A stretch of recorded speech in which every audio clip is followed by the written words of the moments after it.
Վրաստանում հետընտրական թեժ կրքերի ֆոնին նորից լարվել են Թբիլիսի և Բրյուսելի հարաբերությունները։ Թիմ ընտրությունների արդյունքները վիճարկող ուժերի բողոքի ակցիաները ճնշող Վրաստանի իշխանության գործողություններին կոշտ է արձագանքում։ Եվրամիությունը պահանջում հարգել հավաքների իրավունքը, Թբիլիսին հակադարձում է, թե Եվրոպան աջակցում է իշխանության տապալման փորձին։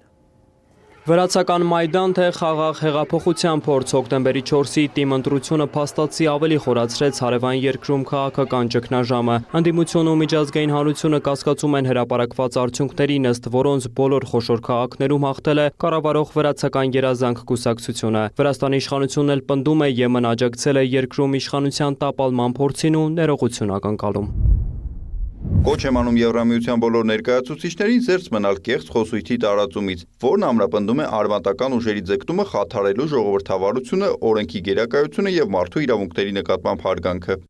Վրաստանում ընտրությունից հետո ԵՄ դիվանագիտության ղեկավար Կայա Կալասը եւ ԵՄ ընդլայնման հարցերով հանձնակատար Մարտակոսը համատեղ հայտարարությամբ կոչ էին արել հարգել հավաքների եւ խոսքի ազատության իրավունքը։ Ամիսներ շարունակ անկախ լրատվամիջոցների վրա հարձակումները, քաղաքացիական հասարակության դեմ օրենքների ընդունումը, ընդդիմադիրների եւ ակտիվիստների ազատազրկումը, ինչպես նաեւ իշխող կուսակցության օգտին ընտրական օրենսգրքի փոփոխությունները կտրուկ կրճատել են մրցակցային ընտրություններ անցկացնելու հնարավորությունը։ Եվրապաշտոնյաները նաև հերքել էին Վրաստանի վարչապետ Իրակլի Կոբախիձեի մեղադրանքները, թե Թբիլիսիում տեղի ունեցած անկարգությունների համար պատասխանատու է Եվրամիության դեսպանը, որն աջակցել է սահմանադրական կարգը տապալելու փորձին։ Հոկտեմբերի 4-ի ուշ երեկոյան ընտրությունների նախնական արդյունքների հրապարակումից հետո Թբիլիսիում ցուցարարները փորձել էին ներխուժել Վրաստանի նախագահի նստավայր, սակայն իրավապահները կիրառել էին ջրցան մեքենաներ եւ արցունքաբեր գազ, կանխելով այն։ Ցույցերին մասնակցած հասարակական գործիչ Գեորգի Թումասյանը պատմում է, իրենք հակասահմանադրական քայլերի, այդ թվում նախագահի նստավայր ներխուժելու որևէ մտադրություն չեն ունեցել։ Ժողովուրդը հավաքվել էր ցույցին մասնակցելու նպատակով, որի գլխավոր ուղղությունն էր մերժել այդ ընտրությունները եւ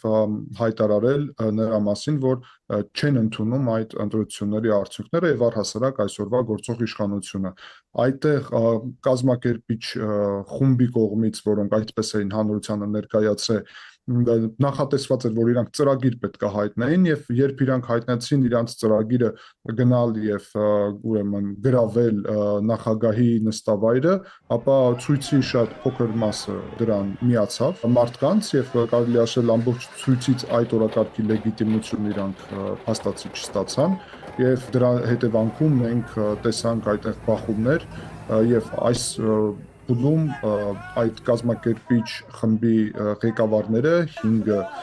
անդամը, որոնք այդպես են ներկայացրել, ձերբակալված են։ Վրաստանում ընդդիմությունը միասնական չէ, կարծում է հասարակական գործիչը, ասում ընդդիմությանը նոր օրակարգ է պետք։ Վրաստանում կարելի ասել ներքաղաքական հիմա լուրջ ճգնաժամ է եւ առհասարակ ես կարծում եմ եւ այստեղ հստակ նաեւ իմ դիրքորոշումը Վրաստանում ասացի, որ ամբողջ ներքաղաքական օրակարգը պետք է փոփոխություն կրի, որովհետեւ այս ձևաչափը, այս ֆորմատում, որը գոյություն ունի այսօր Վրաստանում ներքաղաքական օրակարգը ինքը արդեն իր ուրեմն սահմանափակումներին է հասել։ Հայաստանը միևնույն ժամանակ ցանկանում է Վրաստանում կայունություն, բայց Վրաստանի ժողովրդավար եվրոատլանտյան ուղին եւ այսպես ասենք ուրիշ կենտրոնների ստիպված ազդեցության տակ չհայտնվելը իհարկե Հայաստանի Հանրապետության շահերի մեջ է մտնում, բայց Հայաստանի Հանրապետությունը իհարկե հարգում է Վրաստանի ներքին գործը եւ չի մտնում այդ ներքին գործի մեջ։ Փորձագետները նկատում են, հետընտրական Վրաստանում քաղաքական տարաձայնությունները, փողոցային լարվածությունը կարող են հաղթարվել կառուցողական երկխոսությամբ միայն, որի շահառուն նաև մեր տարածաշրջանն է։ Վոլոդիա Մուշեղյան, Ռոմիկ Խաչատրյան, լուրեր։